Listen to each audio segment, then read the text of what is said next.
Mark കുറഞ്ഞതിന്റെ പേരിൽ ആത്മഹത്യ ചെയ്യുക. അച്ഛനമ്മയൊന്ന് മുറുക്കി ചീത്തറിഞ്ഞാൽ ആത്മഹത്യ ചെയ്യുക. 1 ലക്ഷം റുപ്യ കടം വന്നാൽ വീട്ടുകാർക്കൊക്കെ ബസം മേടിച്ചു കൊടുത്തിട്ട് ആത്മഹത്യ ചെയ്യുക. ഇതാണ് ലോകം. അങ്ങനെയൊക്കെ ആത്മഹത്യ ചെയ്തിട്ടുണ്ടല്ലോ, കൊല്ലിഞ്ഞവളെ. എന്ത് വിഡ്ഢിത്തരാണോ പറയണത്? ചത്തോരെ പിന്നെ അങ്ങനെ കൊല്ല? 150 കിലോ തടി വെച്ചിട്ട് തലയിൽ കളിമണ്ണ് വെച്ച് വന്നിരിക്കുക. അമ്മ വിഷമം കൊണ്ട് പറയണതാ. ഈ വിഷമം കൊണ്ട് മണ്ടത്തരാ പറയല്. എന്റെ കുട്ടി അങ്ങനെയൊന്നും ചെയ്യില്ല എന്റെ പോയതോ. അപ്പൊ ഇത് നിങ്ങള് കുട്ടിയല്ലേ പറഞ്ഞ? ഞാൻ എന്റെ മോളുടെ കാര്യമാണ് പറഞ്ഞത്. ശീതലേട്ടാ, ഞാൻ നിങ്ങളെ വിഷമിപ്പിക്കാൻ വേണ്ടി പറഞ്ഞല്ല. അപ്പൊ നമ്മളെ നബീസിന്റെ മോള് സീനത്ത്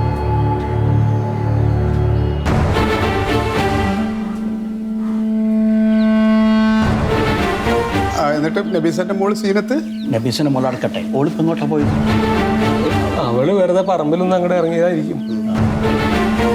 എത്രയെന്ന് വിചാരിച്ചിട്ടാ മൊയ്തോ ഈ വീടിന്റെ അകത്ത് ഇങ്ങനെ ഇരിക്കുക. എനിക്ക് ആ കുട്ടിയുടെ മുഖം കാണുമ്പോ തന്നെ സഹിക്കാൻ പറ്റും. ഞങ്ങൾ രണ്ടാളാ ഇവിടെ ഉള്ളത്. മുഖത്തോട് മുഖം നോക്കി എത്ര നേരം ഇങ്ങനെ ഇരിക്കും? വല്ലപ്പോഴും അവനൊന്ന് കയറി വരിക. ആലോചിച്ചൊരെത്തും പിടിയില്ല. എന്റെ കാര്യം വലിയ കഷ്ടാ.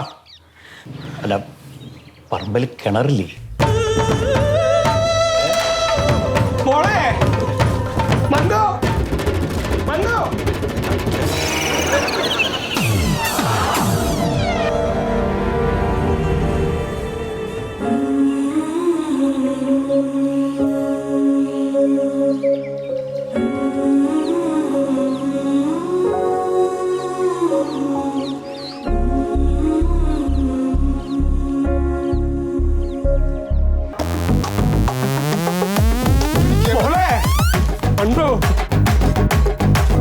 നീ എന്താ ഇവിടെ വന്നിരിക്കണേ?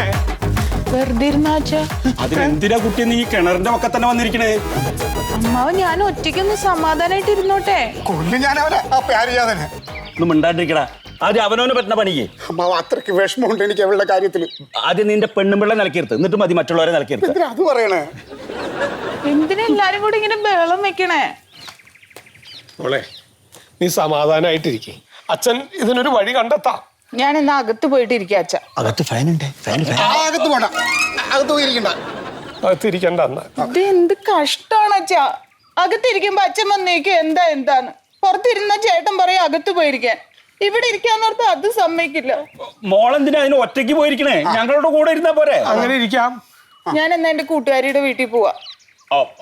അത് വേണ്ട, പുറത്തേക്കൊന്നും ഇപ്പൊ പോവാൻ പറ്റില്ല. പുറത്തേക്ക് പോവാൻ പറ്റില്ല. അല്ല അച്ഛാ, ഇനിയിപ്പോ അങ്ങനെ പോണമെന്ന് നിർബന്ധം ഉണ്ടെങ്കിൽ ഞാനും കൂടെ പോയിട്ട് തിരിച്ചു കൊണ്ടുവരാം. അങ്ങനെ പോവാം. അങ്ങനെ പോണോ? അച്ഛ ഇത് എന്താ അച്ഛാ? ഞാൻ വല്ല വീട്ടു തടങ്കലിൽ ഇരിക്കുകയാണോ? കുട്ടിയെ എന്തിനാണ് എന്നെങ്ങനെ നീ സമാധാനിക്കേ. ഇതിന് അച്ഛനൊരു വഴി ഉണ്ടാക്കാന്ന് ഞാൻ പറഞ്ഞില്ലേ? നീ ആഗ്രഹിക്കണ പോലെ അച്ഛൻ ഈ കല്യാണം നടത്തും. ഈ വീട് വിറ്റിട്ടാണെങ്കിലും അവര് ചോദിച്ച സ്ത്രീ തന്നെ അച്ഛൻ കൊടുക്കും. പിന്നെന്താ? മറിമായം